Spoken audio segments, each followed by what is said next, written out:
Hey, welcome back once again. You're here at Dragon Works, 1982 Suzuki GS1100. You guys might remember the introductory video I did the other day when this came in, along with the 76 Z1900. These guys are friends, neighbors. So he brought this one down for his friend. For me to get it going, basically I got to get this thing up and running right, reliable, clean it up, get some tires on it, whatever it needs. And it came in as a non-runner. So the first thing I do, as usual, is do a compression test on the motor, just to make sure that don't have any kind of mechanical issues that we need to address before we move on to getting it running and purdying the thing up.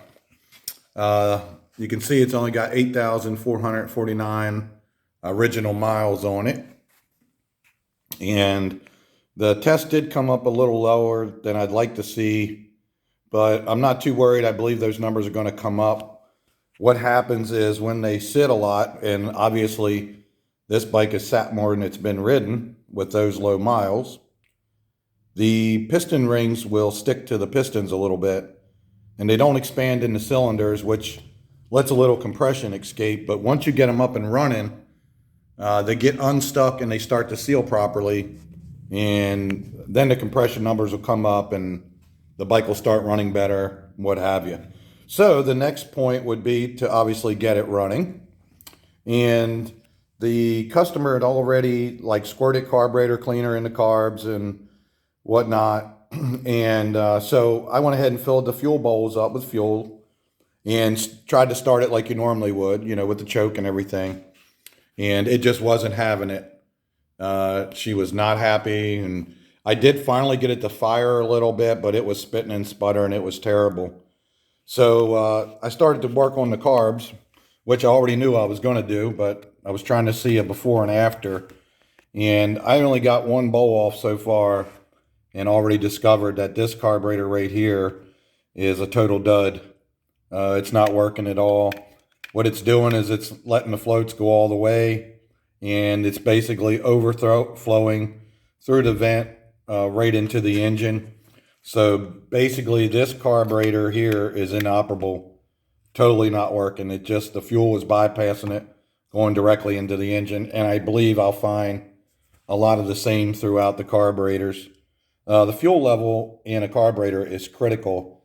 Not only is the level of the fuel critical, but it also leaves airspace inside this carburetor area, which changes the pressure, kind of like atmospheric pressure, to all the air vents and air passages that are in this carburetor, like this little tube. And you can see this little area here, it looks kind of like a little tunnel.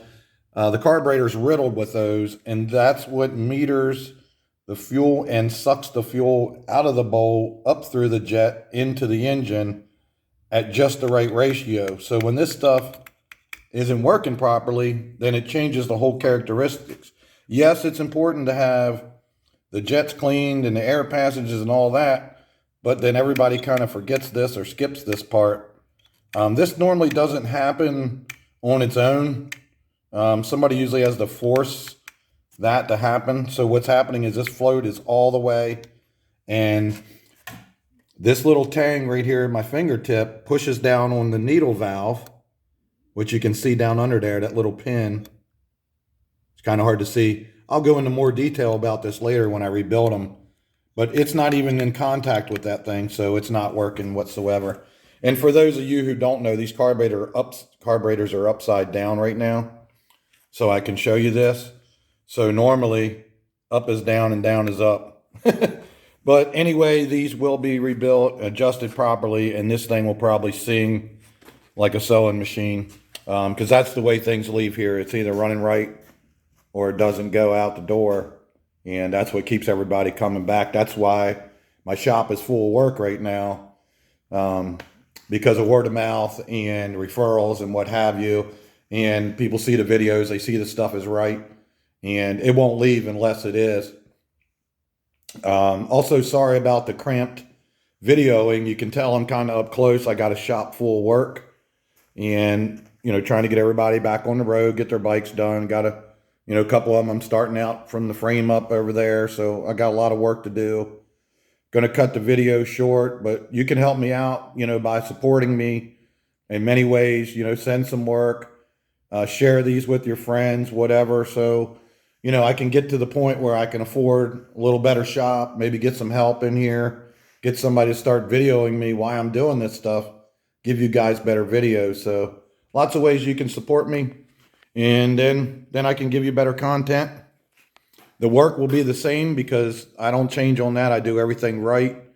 I like to sleep at night, so everything, like I say, leaves the door the way it should. All right, guys, that's enough rambling on. Thanks for watching 1982 Suzuki GS1100. We're going to breathe new life into her. Peace out.